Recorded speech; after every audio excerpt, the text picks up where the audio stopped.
मध्यम क्रियाशील धातु, कुछ गलत लिखा गया क्या लग रहा है, सही है ना।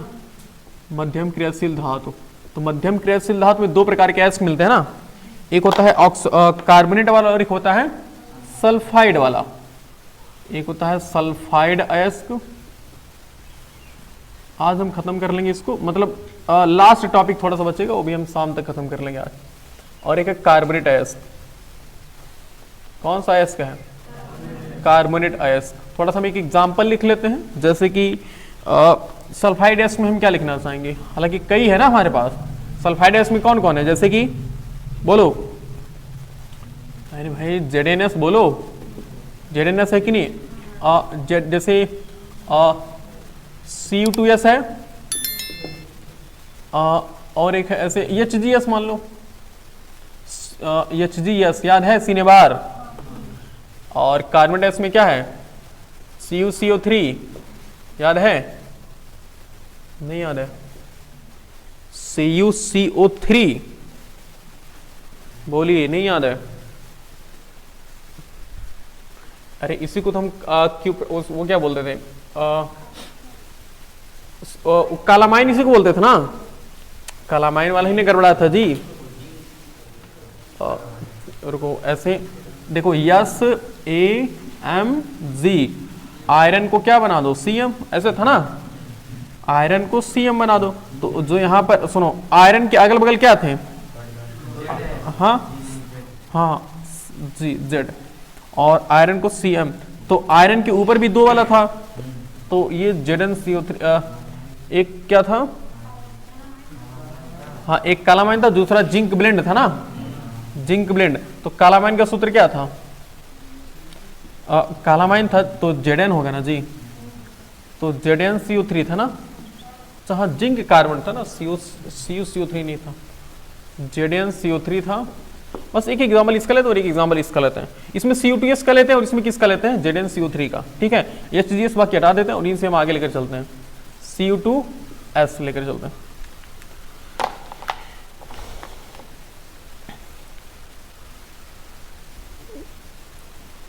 अब देखो, अब हम इसका क्या कराते हैं, जो सल्फाइड अयस्क होता है इसको हम क्या कराते हैं, देखो अब सल्फाइड अयस्क, हम पहले सल्फाइड अयस्क के बारे में बात करेंगे, फिर हम इस अयस्क के बारे में बात करें। सल्फाइड अयस्क, सल्फाइड अयस्क हमारे पास क्या है, सल्फाइड अयस्क हमारे पास है Cu2O, Cu2O। अब हम देखो क्या कराते हैं, Cu2S है ना जी, इसका हम भर्जन कराते हैं। भर्जन देखो क्या होता है, भर्जन मतलब ये होता है कि सल्फाइड अयस्क को ऑक्सीजन की उपस्थिति में गर्म करना। सल्फाइड को मतलब ये जो सल्फाइड अयस्क है, भर्जन में बोले थे ना कि ऑक्सीजन उसमें उपस्थित होता है, तो सल्फाइड अयस्क को ऑक्सीजन की उपस्थिति में गर्म करने की जो विधि है, उसी विधि को हम क्या बोलते हैं, भर्जन बोलते हैं। इसको हम क्या बोलते हैं, भर्जन बोलते हैं। यानी कि देखो Cu2S है और प्लस हम इसको ऑक्सीजन की उपस्थिति में क्या कराते हैं, गर्म करते हैं। तो ऑक्सीजन की उपस्थिति जब हम गर्म करेंगे तो ये बना लेगा CuO, बना लेगा, क्या बना लेगा, CuO, कॉपर ऑक्साइड बना लेगा, और प्लस SO2 यहां से क्या हो जाएगा, बाहर निकल जाएगा। समझ पा रहे हो। अब यहां पर हमें क्या मिल गया, धातु ऑक्साइड मिल गया ना, ये क्या है, धातु ऑक्साइड ही तो है जी, कॉपर धातु है, उसी का ऑक्साइड है, तो धातु ऑक्साइड हो गया। अब इस धातु ऑक्साइड का हम क्या कराते हैं, याद है किसी को, अब इस धातु ऑक्साइड का हम क्या कराते हैं, अपचयन कराते हैं ना। अपचयन मतलब क्या होता है, ऑक्सीजन का निकलना। अपचयन मतलब होता है जैसे अब कहोगे सर कि हमें डायरेक्टली कि हमने इससे सल्फर से मतलब Cu2S था तो डायरेक्टली हम सल्फर को बाहर निकाल देते, लेकिन डायरेक्टली सल्फर को बाहर निकालना इतना आसान नहीं होता है। हम किसी भी धातु में से ऑक्सीजन को बाहर, ऑक्साइड को बाहर निकालना आसान होता है। तो अब इस धातु ऑक्साइड को हम क्या करेंगे, हमारे पास Cu2O है, CuO है, हम इस धातु ऑक्साइड को क्या करेंगे, बिना ऑक्सीजन की उपस्थिति में, मतलब उसमें ऑक्सीजन नहीं मिला रहेगा, ठीक है ना, ऑक्सीजन की अनुपस्थिति में हम गर्म करेंगे। अब इसको गर्म करेंगे और किसकी उपस्थिति में गर्म करेंगे, कार्बन के साथ ना बोले थे, कार्बन के साथ अगर हम गर्म करेंगे तो ये बना लेगा Cu, ये क्या बना लेगा, Cu, कॉपर बना लेगा। अच्छा एक मिनट, कॉपर का परमाणु क्रमांक कितना होता है, निकिल कॉपर जिंक 29 होता है ना, हाँ तो 2 8 10 18 10 28, 28 से क्या होता है 29। तो ये एक मिनट को, तो ये Cu2 होगा ना जी, बोलो। Nickel copper zinc, copper zinc होता है ना, जिंक का कितना होता है 30 होता है, तो कापर का कितना होगा 29 होगा। 2 8 10 और 18 10 28, 28 1 29, इसकी मतलब संयोजकता कितनी, एक है ना, और ऑक्सीजन की कितनी होती है 2 होती है, तो कहीं ना कहीं ये Cu2 होगा ना जी, ये Cu2O होगा ये। अब Cu2O का हम क्या कराएंगे, कार्बन की उपस्थिति में गर्म कराएंगे, तो एक तरह से इसका हम अपचयन करा रहे हैं। ठीक, जब अपचयन कराएंगे तो यहाँ से कापर अलग हो गया और बाकी बना लेगा CO2। ठीक है, क्या बना लिया CO2, गैस बन के क्या हो गया बाहर उड़ गया, बाकी हमारे पास Cu मिल गया ना। अब ये जो Cu होता है वो कितना % शुद्ध होता है 90%। अब इस 90% कापर को 100% कापर में चेंज करने के लिए हम क्या कराते हैं, क्या कराते हैं, परिष्करण प्रोसेस कराते हैं, परिष्करण विधि कराते हैं। अभी परिष्करण तो हमें पता नहीं कैसे कराएंगे, बोलो। परिष्करण हमें पता है, लेकिन अभी कुछ देर के लिए हम रुकते हैं, अभी परिष्करण बाद में कराते हैं। ठीक है ना, पहले तो हमने ये सल्फाइड एसिड का काम किया है, उसके बाद हम किसके बारे में बात करते हैं, कार्बोनेट अयस्क के बारे में बात करते हैं, कार्बोनेट अयस्क के बारे में बात करते हैं। अब हमारे पास जो कार्बोनेट अयस्क है जैसे कि ZnCO3, अब इसको हम बिना इसको हम क्या कराते हैं, पहले निस्तापन कराते हैं ना। निस्तापन मतलब होता है किसी भी कार्बोनेट अयस्क को, निस्तापन का मतलब है कि किसी भी कार्बोनेट अयस्क को ऑक्सीजन की अनुपस्थिति में, मतलब ऑक्सीजन ना हो, ऑक्सीजन की अनुपस्थिति में हम गर्म करते हैं, तो उस विधि को हम क्या बोलते हैं, उस विधि को हम निस्तापन बोलते हैं। याद रहेगा, नहीं समझ पा रहे हो, निस्तापन मतलब बिना ऑक्सीजन के गर्म करना, और देखो निस्तापन मतलब बिना ऑक्सीजन के गर्म करना, और भर्जन का मतलब ऑक्सीजन के साथ गर्म करना। तो अगर हम ऑक्सीजन के साथ किसी को गर्म कर रहे हैं तो समझ जाओ कि हम वहां पर भर्जन कर रहे हैं, और बिना ऑक्सीजन का गर्म किसी को गर्म कर रहे हैं तो समझ जाओ कि हम वहां पे निस्तापन कर रहे हैं। तो हमारे पास है क्या है ZnCO3, हम इसको क्या करेंगे, बिना ऑक्सीजन की उपस्थिति में गर्म करेंगे। हमने क्या किया, बिना ऑक्सीजन की उपस्थिति में गर्म किया। जब हम बिना ऑक्सीजन की उपस्थिति में गर्म करेंगे तो ये बना लेगा जिंक ऑक्साइड, और क्या बनाएगा CO2 बना लिया। तो CO2 तो बाहर निकल गया। अब ये क्या है बताओ, धातु ऑक्साइड है ना, क्या है धातु ऑक्साइड। अब जब ये धातु ऑक्साइड है तो फिर इसका हम क्या करेंगे, अपचयन कराते हैं। अपचयन का मतलब होता है ऑक्सीजन का निकलना। तो अब यहाँ पर हमारे पास जो जिंक ऑक्साइड है इसको हम गर्म करेंगे किसकी उपस्थिति में, कार्बन की उपस्थिति में। जब हम कार्बन की उपस्थिति में गर्म करेंगे तो ये बना लेगा जिंक, और देखो ऑक्सीजन नहीं है, ठीक, इसी में सिर्फ ऑक्सीजन है ना, तो ये बना लेगा CO। नाम क्या होता है इसका, कार्बन मोनोऑक्साइड, कार्बन मोनोऑक्साइड। और हमें जो ये धातु प्राप्त हुई है कितना प्रतिशत शुद्ध है, 90% शुद्ध धातु है। बाकी सब क्या है, मतलब बाकी 10% क्या अशुद्ध है ना, इसमें अशुद्ध मिली है। तो फिर हमें इसका भी क्या कराना है, परिष्करण कराना है। तो अब इसको जो जिंक है, जो हमारे पास जिंक है ये अशुद्ध है। अशुद्ध मतलब कितना % प्योर है, इसमें 90% प्योर है ना। अब इसको हमें शुद्ध करने के लिए, अब इसको हमें एक जिंक पाना है, वो भी कैसा जिंक है चाहिए, शुद्ध, यानी कि लगभग 99% प्योर चाहिए। तो 99% प्योर करने के लिए हम क्या, कौन सा प्रोसेस कराएंगे, परिष्करण कराते हैं, परिष्करण प्रोसेस कराएंगे, विधि कराएंगे। ठीक, और इसका भी हम क्या कराएंगे, सेम वही चीज। कॉपर हमारे पास क्या है, अशुद्ध है कि शुद्ध है, अशुद्ध है। अब इस कॉपर का हम क्या, कॉपर को हम परिष्करण विधि से क्या प्राप्त करेंगे, परिष्करण विधि से हम शुद्ध कॉपर प्राप्त करेंगे। हम शुद्ध कॉपर बोले तो 99% प्योर कॉपर हम प्राप्त करेंगे। ठीक है, तो ये एक तरह से हम कॉपर से, अशुद्ध कॉपर से हम शुद्ध कॉपर प्राप्त करेंगे। ठीक, ये लगभग 90% प्योर है, और इसको हम 100% कैसे प्योर करेंगे, परिष्करण विधि से। अब परिष्करण विधि हमने कल देखा था ना, फिलहाल हमने इन दोनों में से किसी एक का हम देखते हैं। तो किसका देखा रहा है, जिंक का कि कॉपर का, दोनों का सेम है, जैसे इसका होगा वैसे इसका भी होगा। ठीक है ना, तो जिंक का हम करा देते हैं, ठीक है ना, जिंक का हम कराते हैं। तो देखो अब इसको मिला देना ये वाला, तो लिख लोगे तुम लोग, इसको मिला देते हैं।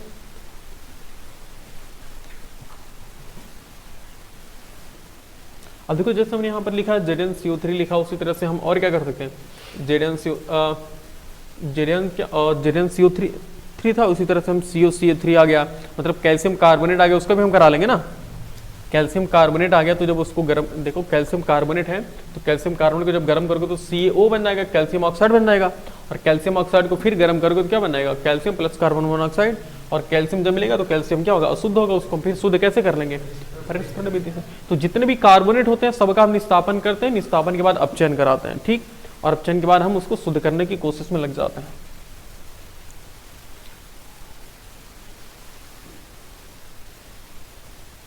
अब देखो परिष्करण विधि कैसे काम करती है। तो हमारे पास एक क्या है, सबसे पहले बीकर, ओके, हमारे पास एक बीकर है, उस बीकर में हम देखो कौन क्या हुआ, अपचयन भाई, वो गलती हो जाएगी थोड़ा सा, अपचयन, च और या में कोई फर्क नहीं मिल रहा है, च समझ पा रहे, हमने बोल तो रहे हैं ना, तो हम लिखें तो कुछ भी लिखें लेकिन बोल तो सही रहे, अपचयन, खुश हैं आप।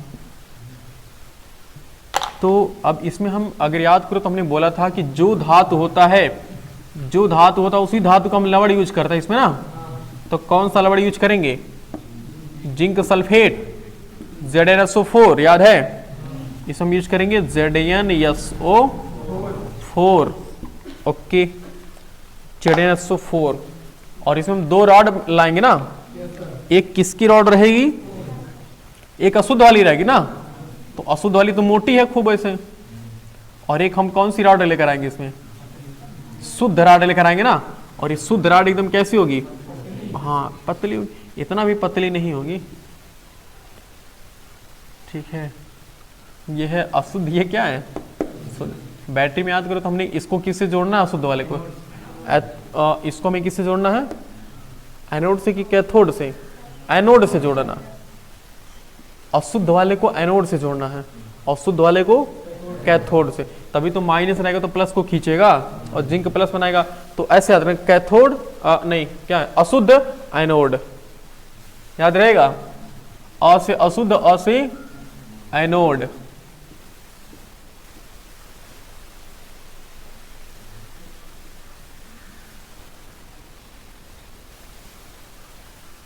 देखो ये है ये प्लस और ये क्या है माइनस, तो ये वाला धनात्मक वाला सिरा होगा और ये क्या होगा, ऋणात्मक सिरा होगा। तो जब ये प्लस वाला है, नहीं हाँ सही तो है यहाँ, ये प्लस है और ये क्या है माइनस, तो अब इसमें ZnSO4 ये कौन सी धातु का क्षण है, ये याद करो, अशुद्ध जिंक की क्षण है ना, अशुद्ध जिंक की क्षण, और ये क्या है, शुद्ध जिंक की क्षण, शुद्ध जिंक की क्षण। कुछ जरूरी नहीं कि तुम इसको पतला ही लोगे, इसको मोटा भी लोगे तो भी तो काम वही करेगा ना, तो भाई जब हमें पतले से भी जब वही काम हो जा रहा तो क्यों हम मोटा लगाएंगे, और देखिए इस चीज का। तो अब ये ZnSO4 हमने इसमें मिला दिया, तो अब जब हम इसमें विद्युत धारा प्रवाहित करेंगे तो ये अपने आयनों में टूटेंगे ना, बोलो ये कैसे टूटेंगे, Zn2 प्लस और प्लस SO4 2 माइनस में टूट गया ना। अब हम जानते हैं कि प्लस वाला माइनस वाले को अपनी तरफ खींचता है, माइनस वाला प्लस वाले को, तो SO4 कहाँ जाएगा, इधर जाएगा ना, क्योंकि माइनस वाला तो प्लस वाला तो माइनस वाले को खींचेगा, और ये प्लस वाला माइनस वाला है तो ये प्लस वाले को अपनी तरफ खींचेगा ना, मतलब ये कैथोड है तो एनोड को अपनी तरफ, कैथोड है तो पॉजिटिव धनात्मक आवेश को अपनी तरफ खींचेगा, और ये एनोड है तो ऋणात्मक आवेश को अपनी तरफ खींचेगा, आकर्षित करेगा। तो अब जैसे ही एक अच्छा ये जिंक जो निकला है Zn2 प्लस, कहाँ का है बताओ, इस धातु का है कि विलयन का है, विलयन का है ना। तो अब विलयन का जैसे Zn2 प्लस टूटा और SO4 में टूट, हमने सिर्फ एक को लिख रहा है, इससे बाकी जितने भी पार्टिकल, जितने भी इसके यौगिक हैं सब के सब टूट जाएंगे अपने अणु में, ठीक है। और जब आप भाई विलयन क्या है, आयनिक यौगिक है ना जी, जब आयनिक यौगिक है तो अपने आयन में टूटेगा, तो आयन में टूट गया तो जैसे ही ये अब ये भाई माइनस वाला तो प्लस वाले के पास जाएगा ही, अब जैसे ही Zn2 प्लस, मतलब लिख लेते हैं कि एनोड पर और कैथोड पर कौन सी प्रक्रिया चल रही है। तो ये क्या बताओ, कैथोड है कि एनोड है, कैथोड है ना, कैथोड वाला माइनस होता है और एनोड वाला प्लस होता है, तो यह है एनोड वाला। तो हम देखेंगे कैथोड पर कौन सी प्रक्रिया चलती है। कैथोड पर, तो कैथोड पर कौन रो रहे हैं, बोलो। जिंक 2+ ना, ये क्यों रो रहे हैं बताओ, इनसे 2 इलेक्ट्रॉन ले लिया गया ना, तो अब तुरंत ही कहेगा भाई छुपा जाओ, हम तुमको 2 इलेक्ट्रॉन दे रहे हैं। देखो 2 इलेक्ट्रॉन दे दिया और तुरंत ही क्या हो गया, शांत होकर बस इसी के पास ऐसे चिपक गया, जाकर के यहीं चिपक गया ना, ऐसे जिंक बन गया आराम से, धातु बन गया, यहीं चिपक गया आराम से। अब ये SO4 - परेशान हो गया, कह रहा तुम वहां चले गए तो हम किसके साथ रहेंगे। अब ये तुरंत परेशान हो गया, तुरंत विलयन डिस्टर्ब होना शुरू हो जाएगा ना, और जैसे ही ये इक्विलिब्रियम डिस्टर्ब होता है इस विलयन का, तुरंत यहाँ से, अब ये अशुद्ध क्षण कमजोर होता ना, तुरंत यहाँ से Zn2+ क्या होता है, निकल जाता है, एक Zn2+ निकल जाता है, और फिर विलयंस क्या होता है, संतुलित हो जाता है, और फिर यहाँ से निकलता, फिर ये हिस्सा रहता है। तो बार बार ये देखो, इस अशुद्ध धातु से विलयन भी निकलता है और विलयन से शुद्ध धातु में जाता है, तो ये प्रोसेस बारी बारी चलता रहता है। मतलब कैथोड पर भी देख ले, एनोड पर भी देख लेते कौन सी प्रक्रिया चल रही है। तो अगर हम बात करें एनोड पर, तो एनोड पर हम देखेंगे, अब यहां से जैसे SO4, अभी SO4 बताओ क्यों रोने लग गया, क्योंकि इसके पास तो Zn2+ यहां से यहां चला गया, धोखा दे गया, बोलो। और जब भी धोखा दे देगा तो इसको बेचारा देखा नहीं गया, ये कह रहा है कि भाई एनोड वाले भाई तुम हमसे 2 इलेक्ट्रॉन ले लो, जिंक कह रहा है कि तुम हमसे 2 इलेक्ट्रॉन ले लो और मुझे छोड़ दो, तो Zn2+ होकर के कहाँ चला गया, तुरंत विलयन में चला जाता है। सोचो, जिंक कहता है कि, जिंक धातु कहता है कि हमसे तुम 2 इलेक्ट्रॉन ले लो, तो 2 इलेक्ट्रॉन ले करके तुरंत क्या बनाता है, Zn2+ बना लेता है, और Zn2+ बना करके तुरंत आकर के इसके साथ घुल मिल जाता है, तुरंत फिर ये वाला खींच लेता है, तो फिर ये बेचारा फिर यहाँ से आता रहता है, तो ये इसको खींचता रहता है, आता रहता है, खींचता रहता है, आता रहता है, ये बार बार से चलते रहेगा ना, ये प्रोसेस बार बार चलता रहेगा, जिसकी वजह से एक समय ऐसा आएगा कि इसमें से सभी जिंक धातु क्या हो जाएगी, खत्म हो जाएगी, और ये सभी जिंक धातु को अपनी तरफ क्या कर लेगा, खींच लेगा, तो फलस्वरूप क्या हो जाएगा, धीरे धीरे ऐसे मोटा हो जाएगा ना, ये धीरे धीरे मोटा हो जाएगा, फिर इसको निकाल के आराम से इकट्ठा कर लेंगे, तो हमें कौन सी धातु मिल जाएगी, हमें शुद्ध धातु मिल जाएगी। कौन सी धातु मिलेगी, शुद्ध धातु मिल जाएगी, सही है ना, बिल्कुल आसानी प्रक्रिया। ये तो इसी प्रक्रिया को हम क्या बोलते हैं, इसी प्रक्रिया को हम बोलते हैं परिष्करण बोलते हैं ना, क्या बोलते हैं, परिष्करण विधि बोलते हैं। अब चाहे वो धातु सल्फाइड, मतलब चाहे वो सल्फाइड एस्क का हो, चाहे वो कार्बोनेट एस्क का हो, दोनों एस्क से प्राप्त होगा, तो हम यही प्रोसेस करेंगे ना, याद करो। तो मध्यम क्रियाशील धातु और उच्च क्रियाशील धातु, हम दोनों का लास्ट में क्या करा रहे हैं, परिष्करण करा है ना, हम दोनों क्लास में परिष्करण करा रहे हैं। तो परिष्करण का सिर्फ एक ही प्रोसेस होता है, कोई दूसरा अलग प्रोसेस नहीं होता है, समझ पा रहे हो, दूसरा और कोई प्रोसेस नहीं होता, सिर्फ सिंगल प्रोसेस होता है। ये बना लो, एक बना लो, तो एक बना लो, स्कूल नहीं जाना है ना, हाँ एक बना लो, तो जल्दी बनाओ।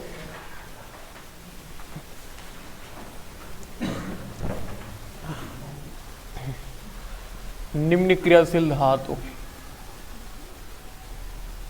निम्न क्रियाशील धातु,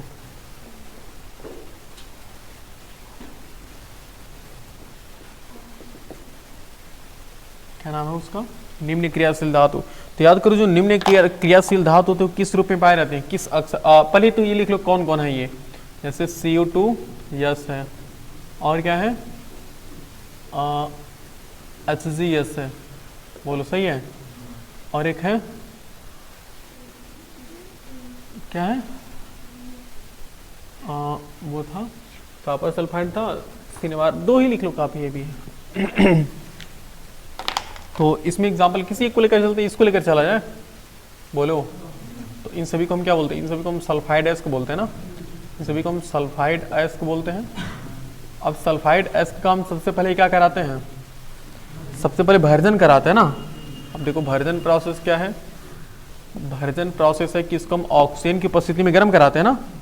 तो जो हमारे पास है Cu2 हम इसको ऑक्सीजन की उपस्थिति में गर्म कराते हैं, तो ये बना लेता है Cu2O, Cu2O और प्लस SO2 बना लेता है, समझ पा रहे हो। इसको गुणा भाग करा कर गुणा करके संतुलित कर लोगे ना, ये तो हम बस इतना लिख रहे हैं। और बाकी हम उसके बाद क्या कराते हैं भर्जन के बाद, अच्छा भर्जन के बाद हमें कौन सा, ये क्या है, ये धातु ऑक्साइड मिल गया ना। अब इस धातु ऑक्साइड का हम क्या कराते थे, अपचयन कराते थे ना जी। इस धातु ऑक्साइड का हम अपचयन कराते हैं, अपचयन। इस धातु ऑक्साइड का हम अपचयन कराएंगे। अपचयन का मतलब ये है कि हमारे पास जो Cu2O है इसको हम क्या करेंगे, कार्बन की उपस्थिति में गर्म कराएंगे ना। तो कार्बन की उपस्थिति में गर्म कराएंगे तो यहाँ से कॉपर अलग हो जाएगा, तो ये हो जाएगा Cu और प्लस यहाँ से CO बाहर निकल जाएगा ना। तो CO हमें क्या मिल गया, कॉपर मिल गया ना। ये कॉपर धातु मिल गया, लेकिन इसमें थोड़ी गड़बड़ी है। कॉपर धातु है तो ये कितना % प्योर है, ये सिर्फ 90% शुद्ध है। 90% शुद्ध कॉपर को हम एक तरह से अशुद्ध कॉपर बोलेंगे। और बाकी जो ये क्या मिल गया, ये कार्बन मोनोऑक्साइड है ना, ये तो जल के बाहर निकल जाएगा। कार्बन मोनोऑक्साइड, कार्बन मोनोऑक्साइड ये जल करके बाहर निकल गया, तो सिंपली हमारे पास कॉपर मिल गया। अब इस कॉपर का हम क्या कराएंगे, परिष्करण कराएंगे ना। अब जो हमारे पास कॉपर मिला है जो 90% शुद्ध है, इसको हम किस विधि द्वारा शुद्ध कर लेंगे, एकदम 99%, परिष्करण विधि द्वारा ना। इस कॉपर को हम शुद्ध कॉपर में चिन्ह कर लेंगे, शुद्ध कॉपर। शुद्ध कॉपर करेंगे बिल्कुल किस विधि द्वारा, परिष्करण विधि द्वारा। शुद्ध कॉपर जो मिलेगा वो कॉपर कितना % शुद्ध होगा, हाँ 90%, 99.99% शुद्ध करेंगे हम। किस विधि द्वारा, परिष्करण विधि द्वारा, ठीक है, परिष्करण विधि द्वारा। तो अब परिष्करण विधि तो अभी हमने देखा ही है, फिलहाल एक बार और देख लेते हैं क्या रहता है अपना। सही है, चलो इस बार तुम लोग बताओ सबसे पहले क्या लेंगे। तुम लोग पूरा मुझे बताते रहना, ऐसा समझो कि मुझे कुछ नहीं आता है, ठीक, मुझे समझाओगे। जैसा बच्चों वाला क्वेश्चन करेंगे उसी तरह बताओगे, ठीक है। बोल लो, ठीक है, ठीक है। ये हम क्या बना रहे हैं, डॉट डॉट ऐसे, बताओ कैसा विलयन है, बोलो। तुम लोग कैसे गुंडा बनोगे। हाँ लवड़ वाला विलयन है ना, तो कैसा लवड़ है बताओ, किसका लवड़ रहेगा, लेकिन ये भी तो क्या लेंगे, CSO4 कर लें। हाँ CSO4 का नाम है इसका, कॉपर सल्फेट, कॉपर सल्फेट नाम है, कॉपर सल्फेट। उसके बाद क्या कराएंगे, अरे यार विद्युत अपघटन कह रहा, देख रहे हो। पहले 2 इलेक्ट्रोड लगाओगे ना, ये क्या है, मतलब अशुद्ध है कि शुद्ध है, अशुद्ध है। अशुद्ध क्या है, अशुद्ध कॉपर की छड़, ऐसे ना, अशुद्ध कॉपर की छड़। और एक हम यहाँ पर और एक छड़ लेंगे, वो कैसा रहेगा, भी मोटा रहेगा ना, पतला रहेगा। क्यों पतला रहेगा भाई, हाँ ये शुद्ध कॉपर है, क्योंकि बाद में तो मोटा हो जाएगा ना। तो ये शुद्ध कॉपर, क्या पता कि तुम ज्यादा मोटा लगा दिए और क्या पता धीरे धीरे ज्यादा मोटा के बड़ा एक्सेसिव गिर गया, तो भी दिक्कत हो जाएगी ना। तो शुद्ध किसकी छड़ है, शुद्ध कॉपर की छड़ है। तो अब हम क्या लगाएंगे इसके बाद, उसको तो विद्युत का बटन नहीं पीछे जा रहा है बार बार विद्युत का बटन कह रहे भाई, नहीं रुक जाओ, सब्र करो जरा, उसको विद्युत का बटन चाहिए पहले तो हाँ सही जोड़े गलत जोड़े, बताओ। गलत जोड़ के तो भड़ाक से उल्टा पलटा जुड़ेगा इसमें। सही जोड़े हैं तो ये वाला माइनस हो गया, ये वाला क्या होगा, गलत जोड़े है ना। तब तुम ही लोग कह रहे हो हम बोले थे कि हमने कुछ नहीं जानते हैं, तो नहीं माने थे क्या। हाँ हम बोले हैं, अब सफाई देने का हम बोले हैं। आप अपनी बातों को जारा नहीं कहे ना, तो ये फिर प्लस है। हाँ ये माइनस है और ये क्या है, प्लस है। उसके बाद क्या होगा, अच्छा चलो इसका नाम बताओ जरा क्या है, एनोड नाम है, इसका नाम क्या है? कैथोड। कैथोड दोनों को मिला करके क्या बोलते हैं? इलेक्ट्रोड बोलते हैं। क्या बोलते हैं? इलेक्ट्रोड। अब क्या होगा? अब विलेन अपने आने में टूटेगा ना, बताइए मिस्टर राजकुमार जी कैसे टूटेगा ये? Cu SO4 एलियन कहेंगे, Cu2+ होगा ना जी, और SO4 हाँ अभी को जो बताया तब 2- होगा। क्यों ऐसे ही तोड़ेंगे हम? इसके पहले कैसे बताए हैं? फिर वही बात। अब बताइए Cu+ इधर जाएगा ना? अच्छा इधर जाएगा, क्यों? ये कौन पापा की परी कौन थी? यही थी, प्लस वाली थी माइनस वाली थी? अच्छा ठीक ठीक, तो पापा की परी उड़ रही थी ना जी? अच्छा अच्छा, वो अब गठन में उड़ रही थी, यहाँ नहीं उड़ेंगे। हाँ यहाँ नहीं उड़ेंगे। तो इसके बाद देखो, अब इसका नाम एनोड है, तो हम देखते हैं एनोड पर कौन सी क्रिया होने वाली है। तो ये क्या तीर बनाए थे? अच्छा ऐसे बनाए थे। कैथोड पर पहले एनोड, हाँ कैथोड पर ही देखते हैं। कौआ बोल रहा है, देखो हम इसको देख रहे फिर भी हम जान रहे हो काला कौआ है। मैंने बता दिया बस, अब तुम सोचो कुछ भी। अभी देखो फिर बोलेगा एक बार। कैथोड पर देखो क्या होगा? कैथोड पर क्या है बताओ? ये Cu2+ क्या करेगा? Cu2 जैसे अभी माइनस वाला प्लस वाला को अपनी तरफ क्या करेगा? खींचेगा ना, तो तुरंत जाएगा Cu2+। ये रो रहा था, इसके पास 2 इलेक्ट्रॉन निकाल लिया गया था इसके द्वारा ना, तो तुरंत उससे धोखा देकर के भाग गया। तो ये कह रहा है कि तो इसके पास तो इलेक्ट्रॉनों का भंडार ही तो है जी। ये क्या है? माइनस वाला टर्मिनल है ना, इसके पास तो माइनस ऋणात्मक आवेश यानी कि इलेक्ट्रॉन तो भर भर पड़े हैं। ये कह रहा है कि 2 इलेक्ट्रॉन हमसे ले लो, पटाए मार के ही पड़े रहो।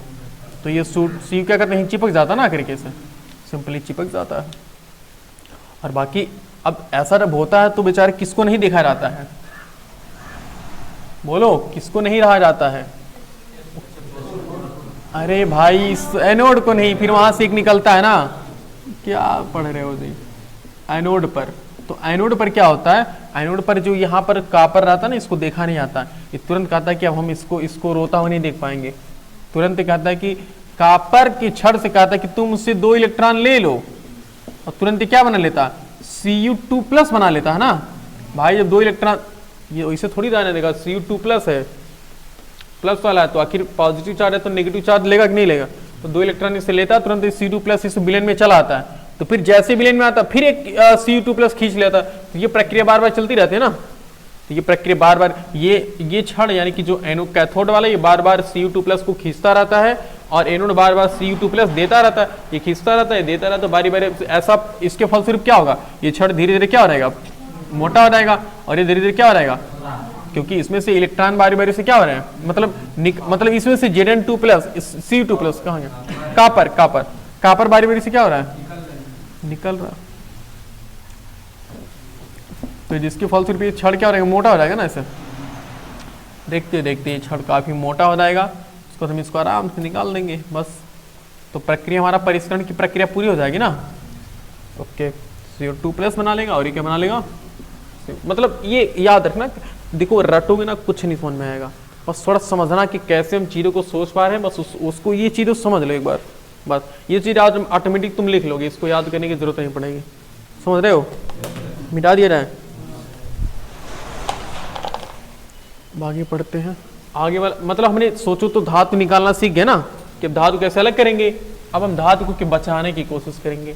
हमने जानते हैं कि हर बार धातु क्या हो जाता है? धातु का संक्षारण होता है ना, धातु में मुरझा जाती हैं, धातु में जंग लग जाती है, ये चीजें होती है ना। अच्छा, सोना में जंग लगता है? ये सोना में संक्षारण होता है? चांदी में होता है? हाँ होता है सोना में सल्फाइड। हाँ, वो अभी नहीं देखे हो कि Au है तो AuS बन जाता है, एजी करें, एजीएस नहीं बनता है। जो जो सबसे निम्न क्रियाशील धातु होती है वो कैसी, सल्फाइड वाली होती है ना, तो उनमें सल्फर की जंग लगती है तो एजीएस लग जाता है, तो जिसकी वजह से सोना चांदी हल्का हल्का पीला होने लग जाता है। समझ रहे हो, उसको खूब अच्छे से साफ, मतलब उसको सल्फर की जंग लगती है, ये बता रहे हैं सब चीजें।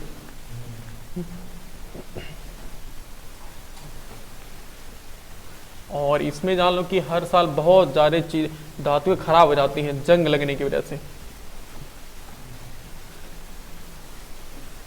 तो हमने धातु को निकालना सीख गए ना, उच्च क्रियाशील धातु, निम्न क्रियाशील धातु और मध्यम क्रियाशील धातु।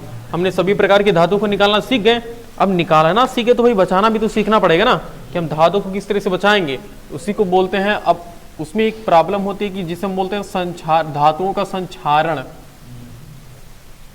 धातुओं का संक्षारण, संक्षारण ऐसे होता ना जी, तो जिसे हम अंग्रेजी भाषा में बोलते हैं कोरोजन, कोरोजन ऑफ मेटल, धातुओं का संक्षारण।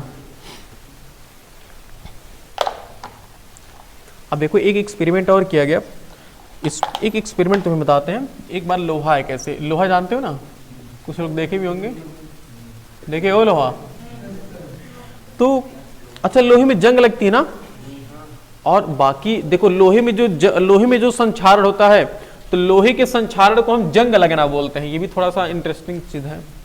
लोहे में जंग लगना, लोहे का संक्षारण होना, लोहे के संक्षारण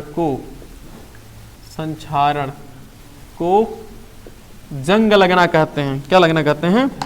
जंग लगना। रोस्टिंग कहते हैं, रस्टिंग, जंग लगना कहते हैं। जंग लगना कहते हैं, हाँ।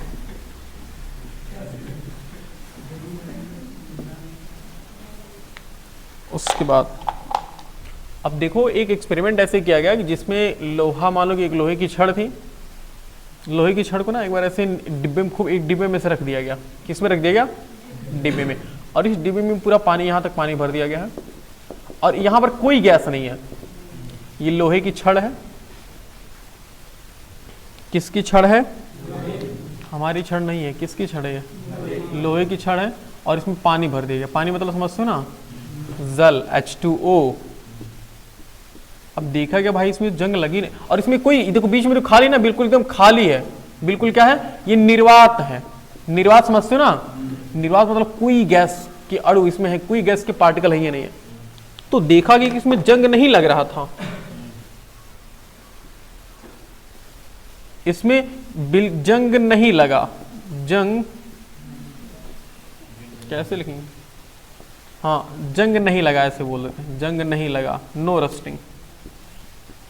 मतलब इसको 1 महीने तक रख दी भाई। हमें से एक डिब्बा था, इस डिब्बे में हमने क्या रख दिया?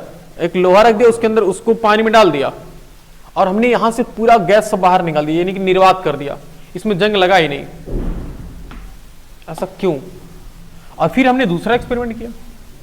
फिर हमने एक बक्सा लिया ऐसे,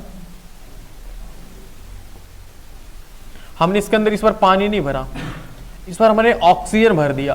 क्या भर दिया? ऑक्सीजन भर दिया। यह है लोहा, लोहे की छड़। किसी बार छड़ ऐसे लिख रहे हैं, किसी बार ऐसे लिख रहे हैं। छड़ ऐसे होता ना, लोहे की छड़। इसमें हमने कौन सी गैस भरी है? ऑक्सीजन गैस भरी है, जिससे हम जीवित रहते हैं। O2 गैस भरी है, तो भी जंग नहीं लगा। पानी बिल्कुल नहीं है। इसमें से H2O क्या है? जलवाष्प नहीं है, बिल्कुल शुष्क ऑक्सीजन है। कैसा ऑक्सीजन है? शुष्क, मतलब सूखा हुआ ऑक्सीजन बोलते हैं इसे, शुष्क ऑक्सीजन। शुष्क ऑक्सीजन है, मतलब बिल्कुल पानी की कण नहीं है इसमें। जैसे नॉर्मली हमारे वातावरण में पानी की कण है।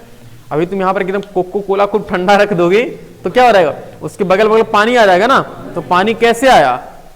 वो ये वायुमंडल का पानी है। वायुमंडल में जो जलवाष्प है वो जम गया, तब पानी बन गया। पहले हम छोटे थे तो हम जानते कि अंदर से रिस गया पानी, ऐसे होता था। लेकिन अंदर से पानी रिसता नहीं है ना, पहले हम सोचते हैं ना कि पानी अंदर से कोकोला में से ही पानी रिस जा रहा है, लेकिन वो नहीं होता है, वो रिश्ता नहीं है, वो वायुमंडल का पानी होता है। इसी तरह से जैसे जब वो एसी लगाया जाता है ना, तभी तो पानी एसी की, जहाँ एसी वाला मशीन पे पानी टपकता है ना, तो वो जो पानी होता है वो भी क्या होता है, वो वायुमंडल का पानी होता है। आप एक कमरे, बंद कमरे में एसी लगा दिए, उसमें 4 लोग रह रहे हैं, तो 4 लोग जो बार बार सांस ले रहे हैं, सांस छोड़ रहे हैं, सांस ले रहे हैं, सांस छोड़ रहे हैं, तो वही जो उसके अंदर जो ऑक्सीजन है, उसके अंदर जो जलवाष्प है, वही जलवाष्प क्या हो रहा है, वही जलवाष्प क्या हो रहा है, ठंडा होकर के पानी बदल जा रहा है और वही निकल रहा है। तो वही जो तुम छींक रहे हो, तुम खांस रहे हो, तो जो भी जल के जलवाष्प पार्टिकल हैं वो सभी जम करके पानी उसी पर एसी पर गिरते हैं। तो उसकी एक पाइप लगा देते हैं ना किनारे, तो वो मतलब बहुत खतरनाक पानी होता है, वो सबसे गंदा पानी। तो ये इसमें भी देखा गया कि जी जंग नहीं लगा। क्यों ऐसा हो रहा है, जंग नहीं लगा। फिर एक तीसरा एक्सपेरिमेंट किया कि भाई अब हम जंग लगा के छोड़ेंगे। हमने इस बार दोनों काम कर दिया। हमने लोहे की छड़ रखा,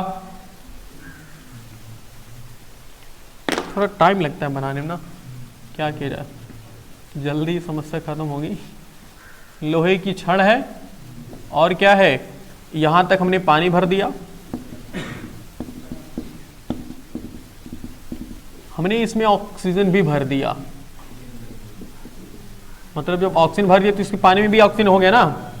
अच्छा, ऑक्सीजन के अंदर पानी होता कि नहीं होता, कैसे होता बताओ जरा, कोई आइडिया? क्योंकि सर पानी का सूत्र होता है H2O, तो ऑक्सीजन है इसमें, है ना?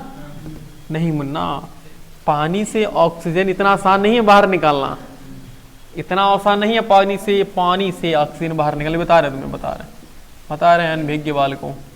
ये पानी है, मतलब H2O है, ठीक है, और ये क्या, लोहे की छड़ है, यहाँ ऑक्सीजन है, यहाँ पर पानी है। तो पानी में भी क्या होगा, इस पानी में भी ऑक्सीजन घुल गया ना। तो अब देखा गया यहाँ पर 1 नंबर की जंग लगी है। हाँ, जंग लग गई, जंग लग गई। अब जंग लग गई तो देखा गया सूत्र इसका क्या, इसका सूत्र हो रहा था Fe2O3 into x times of H2O। x times मतलब कि तुम चाहे जितना उसमें पानी जोड़ दो, जितना ज्यादा ऑक्सीजन रहेगा, ऑक्सीजन तो जुड़ गया, अब जितना पानी डालोगे उतना अच्छे से जंग लगेगी। तो ये पता लगाया गया कि जंग लगने के लिए क्या जरूरी है, ऑक्सीजन और पानी दोनों साथ एक साथ होने चाहिए। केवल ऑक्सीजन से या फिर केवल पानी से या फिर केवल ऑक्सीजन से हम जंग नहीं लगा सकते। जंग लगने के लिए ऑक्सीजन और पानी दोनों की जरूरत होती है, समझ रहे हो, तब जंग लगती है। हाँ, वो ऑक्सीजन वाली बात बताते तुम्हें, मछली खाए हो कभी? अरे हाँ है ना, उसमें बुराई क्या है जी, तुम ऐसी बातें करते हो देख। हाँ सुनो इसके बाद, अब ये मान लो पानी है, तुम्हें एक हमने सुना है कि मछली जल की रानी है। तो अगर मछली में इतनी हिम्मत, तो हम जो पानी बना उसमें जी के दिखाए, नहीं जी पाएंगे। देखो कैसे, ये पानी तालाब का है। कहाँ का पानी है? तालाब का पानी है। हमने इसको खूब अच्छे से गरमा दिया, खूब गर्म कर दिया, एकदम उबाल दिया, आधे घंटे तक हमने उबाल दिया। उबाल करके पानी को ठंडा कर दिया कि मछली आराम से जीवित रहे, मतलब जल के ना मरे, ठीक है। हमने फिर इसमें मछली छोड़ दिया, मछली टपक गई। ऐसा क्यों? फिल्टर कोई, अच्छा पानी गर्म करने से पानी फिल्टर हो जाता है? एलियन कहीं का, ऐसा कुछ नहीं। पानी हमने ये तालाब का पानी है और हमने देखो इसी तालाब के पानी को हमने गर्म किया, गर्म करके फिर हमने ठंडा कर दिया, तब क्यों नहीं जी बताओ, मछली टपक पड़ी। ऐसा क्यों? क्योंकि भाई जो हम तालाब में पानी होता है ना, तो इस मछली में गलफड़ा होता है, देखो गिल्स बोलते हैं, तो उसमें गिल्स होते हैं, गलफड़े होते हैं। तो उस गलफड़े में वो बार बार ऐसे चपर चपर करती है ना, ऐसे ऐसे, तो पानी वो ऐसे गलफड़े से पानी अंदर लेती, फिर उसमें से ऑक्सीजन को छान लेती है। तो जिस तरह से हमारा फेफड़ा ऑक्सीजन को छानता है, उसी तरह से उनके गिल्स जो होते गलफड़े होते पानी, वो ऑक्सीजन को छानने का काम करते हैं। हम जब सांस लेते हैं तो हमारे अंदर कोई ऑक्सीजन जाती है क्या? पूरी भाई, हमारे अंदर जितने भी कार्बन डाइऑक्साइड, नाइट्रोजन, जो भी गैस है सब भर जाती है अंदर। तो फेफड़ा हमारा क्या करता है, उनको फिल्टर कर देता, और फिल्टर करके हम एक बार सांस लेते हैं तो एक बार सांस छोड़ते हैं ना, फिर हम सांस छोड़ते तो जब सांस छोड़ते हैं तब वो ऑक्सीजन नहीं होता, जबकि जब सांस लेते तो सभी गैस आती है, उसमें से फेफड़ा हमारा ऑक्सीजन को फिल्टर कर लेता, बाकी सबको बाहर फेंक देता। सिमिलरली मछली जब ऐसे गलफड़ा फैलाती है तो गलफड़े में पूरा पानी भर जाता है। अब पानी में से ऑक्सीजन को छान लेती है और पानी को बाहर निकाल लेती है, तो वो ऑक्सीजन यही वायुमंडल का ऑक्सीजन होता है। समझ रहे हो? वायुमंडल में जो ऑक्सीजन होता है यही ऑक्सीजन पानी के अंदर भी आता है, पानी के अंदर भी मिला रहता है। ऐसे ऐसे कभी जार देखो, जार में मछली पालते हुए, एक जार नहीं शीशा का होता है उसमें मछली जा रहते हैं, उसके नीचे एक पाइप लगाए रहते हैं जिससे बराबर से बुलबुले के रूप में क्या होती है ऑक्सीजन निकलती रहती है ना, तो वही ऑक्सीजन उसमें घुलती रहती है जिसकी वजह से मछलियां जीवित रहती हैं। उसमें अंदर जो भी कछुए रहते हैं, मछली रहती है, सब जीवित रहती है। तो जब पानी था हमने इसको गर्म कर दिया तो खूब तेजी से उबलता है ना, तो जितने ऑक्सीजन की गैस के अणु थे वो सब क्या हो गए, सभी ऑक्सीजन बाहर उड़ गए, सभी ऑक्सीजन क्या हो गए, बाहर उड़ गए। अब इसमें सिर्फ और सिर्फ पानी बचा, तो सिर्फ और सिर्फ पानी बचा, इसी वजह से मछलियां टपक गई क्योंकि उसको ऑक्सीजन मिला ही नहीं। समझ पा रहे हो? ये चीज होती है। अब ऐसा है तो सर मछली को बाहर रखते तो भी टपक जाती है, जब उसको ऑक्सीजन ही चाहिए तो बाहर रखने पर क्यों टपक जाती है? अब पानी नहीं मिलता है तो कहां, पानी थोड़ी, वो तो ऑक्सीजन से जीवित रहती है ना, तब क्यों? जब मछली को बाहर रखते तो क्यों टपक जाती है? बताओ क्यों गिर रहा है भाई बार बार? हाँ नहीं, बात यह है कि अच्छा हम भी तो ऑक्सीजन लेते हैं, हम पानी में चले तो हम क्यों मर जाएंगे?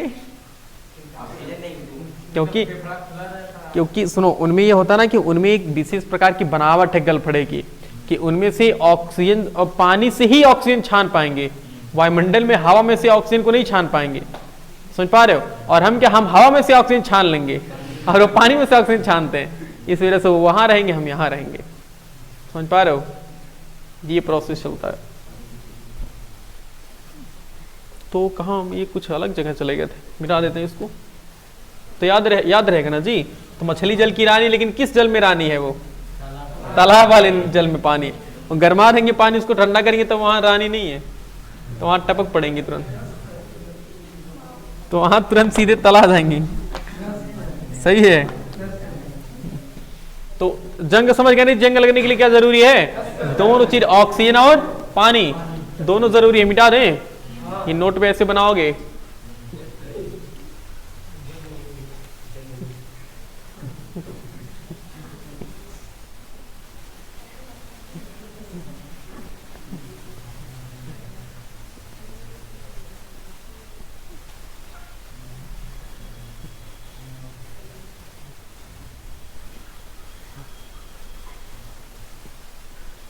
देखो, अब जो धातु में संचारण है ना, धातु हमने कितने प्रकार की पढ़ी है?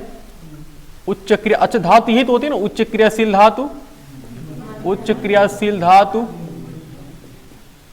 और होती है मध्यम क्रियाशील धातु, मध्यम क्रियाशील धातु। समझोगे तो याद नहीं, रटना नहीं पड़ेगा, क्रियाशील धातु। और एक होता है निम्न क्रियाशील धातु। भाई हमें इन्हीं को तो बचाना है ना, निम्न क्रियाशील धातु। अच्छा एक बात और जरा सोचो, तो ये जो उच्च क्रियाशील धातु तो वो किस किस प्रकार के अयस्कों में पाई जाती हैं? क्लोराइड और ऑक्साइड, एलियन कहीं का, क्लोराइड और ऑक्साइड भूल जा रहे हो। और ये किस में पाई जाती हैं? अच्छा एक बात सोचो, एक मिनट, जब ये क्लोराइड और ऑक्साइड में पाई जा रही, इसका मतलब क्या? कि ये क्लोरीन और ऑक्सीजन से अभिक्रिया कर ली है ना, इसका मतलब कि इनको किससे डर लगता है? इनको क्लोरीन और ऑक्सीजन से डर लगता है। जैसे कि इनमें कौन कौन है? जैसे कि सोडियम है, पोटेशियम है, कैल्शियम है, एल्यूमिनियम है। इन सबको किससे डर लगता है? ऑक्सीजन से और क्लोरीन से। सोडियम, पोटेशियम, कैल्शियम, एल्यूमिनियम, इन सबको किससे डर लगता है? ऑक्साइड और क्लोरीन से। अब जैसे ही ऑक्सीजन और क्लोरीन इनको मिला, तुरंत ही तो ऑक्साइड अयस्क बना लेंगे ना। अब मान लो कि कहीं भी एल्यूमिनियम को ऑक्सीजन मिल गया, अगर एल्यूमिनियम को ऑक्सीजन मिल गया तो क्या बना लेगा ये? तो ये तुरंत Al2O3 बना लेगा ना, एल्यूमिनियम ऑक्साइड बना लेगा, बॉक्साइड जो होता है ना। तो आखिर ये एल्यूमिनियम हमने शुद्ध धातु रखा था, हमने 10 दिन बाद देखा तो ये बन गया, तो गड़बड़ हो गया ना। आखिर इससे ये बन गया तो हमें ये नहीं चाहिए ना, हमें तो ये चाहिए था। तो आखिर इसका परिवर्तन हो गया कि नहीं हो गया? तो यही दिक्कत होती है। तो इसका मतलब आखिर जब ये इस रूप में चेंज हो गया तो यही तो धातु का संक्षारण हुआ कि नहीं हुआ। तो इसका मतलब यह है कि जो उच्च क्रियाशील धातु होती हैं उनको क्लोरीन और ऑक्सीजन से डर लगता है। तो उनपे किस प्रकार की अशुद्धियां नहीं, मतलब उनमें किस किस गैसों से, किन किन गैसों से उनको उनका क्षरण होता है।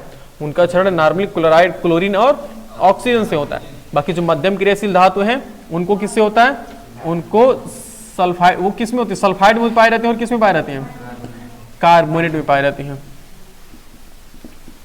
कार्बोनेट में, कार्बोनेट का मतलब जैसे कि अच्छा इसमें हम क्या आयरन भी इन्वॉल्व कर सकते हैं क्या, मतलब आयरन इसमें भी आ सकता है। देखो कैसे भी, इसमें क्या होगा, जिंक होगा, आयरन होगा और क्या होगा, कापर नहीं यार, कापर इसमें आता है ना, जिंक होगा, आयरन होगा और वो क्या बोलते हैं, यस्यन होगा, टीन और पीबी लेड, याद है पीबी। ये तो इन सबको किससे डर लगता है, इन सबको सल्फर से लगता है और किससे, कार्बोनेट से। कार्बन, देखो कार्बोनेट का मतलब कि CO3 वाला होता है, मतलब कार्बन और ऑक्सीजन, इन दोनों से डर लगता है। तो कहीं ना कहीं ये जो जितने भी जैसे जिंक हो गया, आयरन हो गया, आयरन नॉर्मली देखो कार्बन और ऑक्सीजन जो बोले है ना, कार्बन और ऑक्सीजन, तो इसको किससे डर लगता है, ऑक्सीजन से। आयरन में कौन सी जंग लगती है, ऑक्सीजन की। बाकी जो अब इनमें देखो जैसे कि मान लो कि लोहा है, तो लोहे में जब जंग लगती है तो उसका कलर कैसा हो जाता है, उसका कलर भूरा कलर हो जाता है ना। और बाकी जब हम कापर की बात करें या फिर कांसा की बात करें तो कापर जो है, तांबा जो है कापर है ना, और टीन मतलब कांसा टाइप का है, तो उसमें हम जब जंग लगती है ना तो हरा हरा कलर हो जाता है। और बाकी जो उसमें सोने चांदी में जब जंग लगती है तो चांदी की तरफ संक्षारण होता है तो वो पीला पीला कलर का हो जाता है चांदी।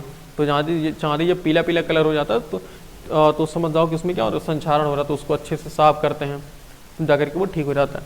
बाकी जो कापर है तो इसमें लगभग हरा कलर रहता है, कभी कभी हल्का हल्का मतलब हरा हो जाता है, ज़्यादा गाढ़ा हरा हो जाएगा तो बिल्कुल हल्का काला दिखाई देने लग जाता है। अब हरा है ऐसा थोड़ी कि एकदम हम ऐसे जगह पर है जहाँ बिल्कुल धूल मिट्टी है या नहीं है, तो हरा है, हरे के ऊपर हम अगर धूल मिट्टी पड़ जाती तो काला नहीं दिखाई देता है भाई। पेड़ों की पत्तियां देखो जो सड़क के किनारे होती हैं हरी भरी होती है ना, लेकिन काली दिखाई में देती हैं, तो इसका उस पर धूल मिट्टी पड़ी रहती है ना, उसी तरह से दिखने में काली लगती है, लेकिन एक्चुअल में वो क्या होती है, हरी होती हैं। समझ रहे हो। तो इनके संक्षारण को रोकने का उपाय क्या क्या है, यानी कि हम कह सकते हैं धातुओं के संक्षारण को रोकने के उपाय। अब जानते हो हर साल इस पूरे विश्व में, समझ लो इस पूरे विश्व में जितनी भी धातुएं हैं, हर साल समझ लो कि करोड़ों रुपए की धातुएं खराब हो जाती हैं। किसकी वजह से, संक्षारण की वजह से। संक्षारण की वजह से करोड़ों रुपए की धातु क्या हो जाती है, खराब हो जाती है, तो जंग लग के खराब हो जाती है। तो हम वही सीखेंगे कि धातुओं को संक्षारण से बचाने के उपाय, धातुओं का संक्षारण, धातु को संक्षारण से बचाने के उपाय, धातुओं को संक्षारण से बचाने के उपाय, बचाने के उपाय, कई उपाय हमारे पास। पहला है, सबसे पहली विधि होती है यश दलेपन। यश दलेपन यह अजीब नाम है, इसको हम गैल्वेनीकरण बोलते हैं। क्या बोलते हैं, गैल्वेनीकरण। अभी सबके बारे में बताते हैं क्या होता है, थोड़ा थोड़ा बाकी बोल देंगे। वीडियो तुम लोग वीडियो देखोगे ना, वीडियो को रोक रोक करके लिख लेना, ठीक है। अब ऐसे लिखेंगे तो बहुत बड़ा जाएगा। उसके बाद होता है, एक होता है पेंटिंग करके। कैसे करके, पेंटिंग, पेंटिंग इंग्लिश में पेंटिंग करके, समझ जाओगे ना, पेंटिंग करके। दूसरा होता है ग्रीस लगा करके, ग्रीस या तेल लगा करके हम उसको क्या करते हैं, सुरक्षित कर लेते हैं, ग्रीस या तेल लगाकर। और बाकी है तीसरा, हम क्या, चौथा होगा हाँ जो भी, एक होता है Chrome plating, tin plating, Chrome plating, tin plating या क्रोम प्लेटिंग या क्रोम प्लेटिंग। अब ये क्या होता है बताते हैं सबके बारे में, जिसको हम इलेक्ट्रोप्लेटिंग बोलते हैं, और या फिर हम क्या बोलते हैं, इलेक्ट्रोप्लेटिंग, इलेक्ट्रोप्लेटिंग बोलते हैं। और एक सबसे खास चीज है मिश्र धातु बनाकर, इसी का सबसे ज्यादा यूज किया जाता है। मिश्र धातु बनाकर हम इसके बारे में पढ़ेंगे अच्छे से कल, बस कल नहीं शाम को, आज शाम को खत्म हो जाएगा, ठीक है। बस मिश्र धातु ही बचा और बाकी सब खत्म हो गया। तो अब देखो यस दले पर यानी गैल्वनीकरण मतलब ये होता है कि गैल्वनीकरण मतलब ना जिंक या जस्ता। जैसे मान लो कि हमने एक खूब बड़े से बीकर में जिंक ले लिया और उस जिंक में हमने क्या किया, उस बड़े बीकर में हमने जिंक का द्रवित रूप ले लिया। मतलब जिंक क्या है, लिक्विड के रूप में है, द्रव के रूप में है। तो अब मान लो कि हमें लोहे को बचाना है, तो लोहे को हम क्या कर दिए, ऐसे उस जिंक में डुबो करके ऐसे निकाल दिए। तो निकाल करके रख देंगे, और निकाल करके रख देंगे तो उस पर क्या होगा, अब उस पर क्या ऑक्सीजन आ पाएगी ना, तो डायरेक्टली उसके अंदर भाई लोहे को जंग से बचाने के लिए हमें क्या करना होगा, उससे ऑक्सीजन और पानी से बचाना होगा। जब मान लो कि हमने ये लोहा है और इसके ऊपर हमने जिंक का लेप लगा दिया, किसका, ऐसे जिंक का लेप लगा दिया। ये अब जिंक जो जस्ता होता है ना, वो जल्दी से ऑक्सीजन से रिएक्शन नहीं करता, ऑक्सीजन या पानी से रिएक्शन नहीं करता।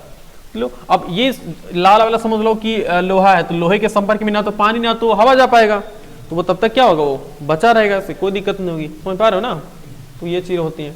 और पेंटिंग करके समझ ही रहे हो कि लोहे का दरवाजा, लोहे की खिड़की, लोहे का जो भी है सब चीजें, सबको क्या करते हैं हम पेंट कर लेते हैं। तो पेंट करने के मतलब उसके ऊपर हम एक परत लगा देते हैं ना, उसके ऊपर एक परत लगा देते हैं, जिसकी वजह से उस लोहे के संपर्क में ना तो हवा आ पाता है ना तो पानी आ पाता है, जिसके फलस्वरूप लोहे को हम जंग से बचा सकते हैं।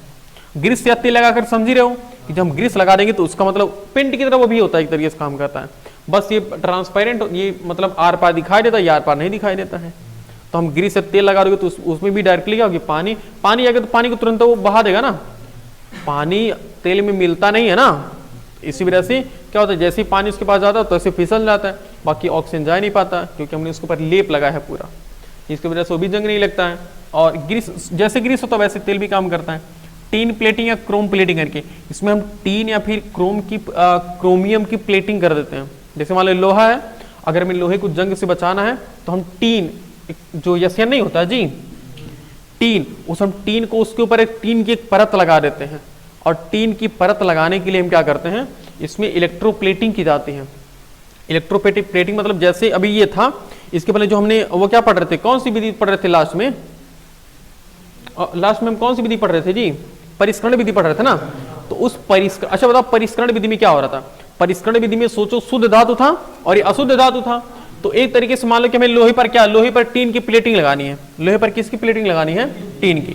तो हमने एक बीकर लेंगे ऐसे, और इस बीकर में एक ऐसे छड़ लटका देंगे, एक ऐसे छड़ लटका देंगे। हम इसको क्या लेंगे, इसको माइनस लेंगे और इसको प्लस लेंगे। ये लोहा है, ये लोहा है, शुद्ध लोहा है, और ये अशुद्ध टीन है। अशुद्ध क्या है, अशुद्ध टीन है, अशुद्ध टीन है।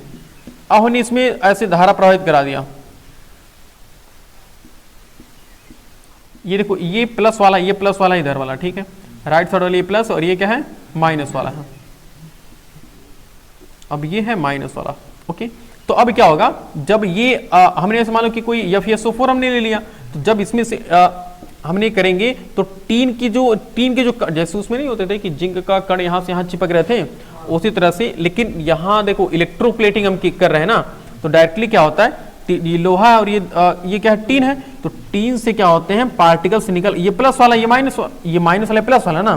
तो जब यहाँ से टीन के पार्टिकल्स निकलेंगे या Cn2+ जब निकलेगा तो यहाँ से आकर किसी में चिपक जाता है, ठीक है। अब ये बारी बारी से चिपकता रहता है, तो धीरे धीरे क्या होता है, इस पर एक परत लग जाती है ना टीन की। तो जब अच्छा हमें पता लगता है कि हाँ इस पर टीन की परत लग गई है, इसको हम निकाल देते हैं, बस उसके ऊपर टीन की परत लगी। अब उसको हम चाहे ना रखेंगे, उस पर लोहे के संपर्क में नहीं गिरेगा, लोहे के संपर्क में ना तो पानी ना तो ऑक्सीजन आएगा, इस वजह से भी क्या होता है, जंग से बच जाता है। क्रोम प्लेटिंग, और सबसे ज्यादा उपयोग ये कह रहा था मिश्र धातु। जैसे मान लो लोहा है, तो लोहे में जंग लग रही है, हमने लोहे को किस में, उसमें लोहे को हमने स्टील में चेंज कर दिया। अब हमने लोहे को स्टील में चेंज कर लिया तो बिल्कुल उसमें जंग लगता ही नहीं है, जंग लगेगा नहीं। और उसमें क्या करना है, लोहे में थोड़ा सा हमें कार्बन मिला देना, या फिर थोड़ा सा कार्बन या फिर थोड़ा सा क्रोमियम मिला देते हैं, तो स्टेनलेस स्टील बन जाता है। वो बताएंगे कल, वो कल का पार्ट है मिश्र धातु में, मतलब आज शाम को बताएंगे मिश्र धातु कैसे बनाई जाती है। बाकी ये समझ गए ना, टीन प्लेटिंग कैसे की जाती है, जिस तरह से टीन प्लेटिंग है उसी तरह से क्रोम, इसमें हम लेकिन एक मिनट, वो जो हम इसके पहले पढ़ रहे थे ना वो परिष्करण वाला था, लेकिन ये इलेक्ट्रोप्लेटिंग है, मतलब इसमें हम विद्युत अपघटन विधि लगाते हैं। ये भूलना नहीं, मैंने पहले बार में मिस्टेक्स बता दिया था। ये कौन सी विधि होगी? विद्युत अपघटन। विद्युत अपघटन विधि से हम क्या करते हैं, इसमें टीन प्लेटिंग या फिर क्रोम प्लेटिंग करते हैं, और उस टीन प्लेटिंग या क्रोम प्लेटिंग करने को ही इलेक्ट्रोप्लेटिंग बोलते हैं। मतलब विद्युत धारा से ही तो हम प्लेटिंग कर रहे हैं ना, तो इसी वजह से इस प्रोसेस को, इस विधि को हम कौन सी विधि बोलते हैं? इलेक्ट्रोप्लेटिंग बोलते हैं। विद्युत धारा प्रवाहित करके हम एक के ऊपर दूसरे की परत लगा रहे हैं ना, इसी वजह से इसको हम इलेक्ट्रोप्लेटिंग बोलते हैं। समझ पा रहे हो? और ये समझी रहो, ये पेंटिंग समझी रहो, यस दलेपन मतलब गैल्वेनीकरण है। गैल्वेनीकरण समझ रहे हो ना? इसमें जिंक का जस्ता होता है, उसको हम उसमें डुबो देते फिर निकाल देते हैं, तो उसमें एक परत लग जाती है। ठीक है, बाकी और भी तुम कह सकते हो, जैसे कि मान लो कि कोई चीज हमने उस पर प्लास्टिक या पॉलिथीन लगा करके, ये भी तो सही है ना, प्लास्टिक या पॉलिथीन लगा करके हम उसको सुरक्षित रख सकते हैं। प्लास्टिक या पॉलिथीन लगा करके, प्लास्टिक या पॉलिथीन, अगर जैसे मान लो कोई लोहे का तार है, हमने उस पर क्या किया, पूरी प्लास्टिक की पॉलिथीन लगा दिया, तो भी तो उस पर जंग नहीं लगेगी ना, क्योंकि हमने उसको ढक दिया ताकि उसके डायरेक्ट संपर्क में ना तो ऑक्सीजन आ पाए ना तो पानी आ पाए। समझ पा रहे हो? तो ये प्रोसेस थोड़ा एक बार अच्छे से बुक में पढ़ लोगे तो और अच्छे से समझ में आ जाएगा। ठीक है।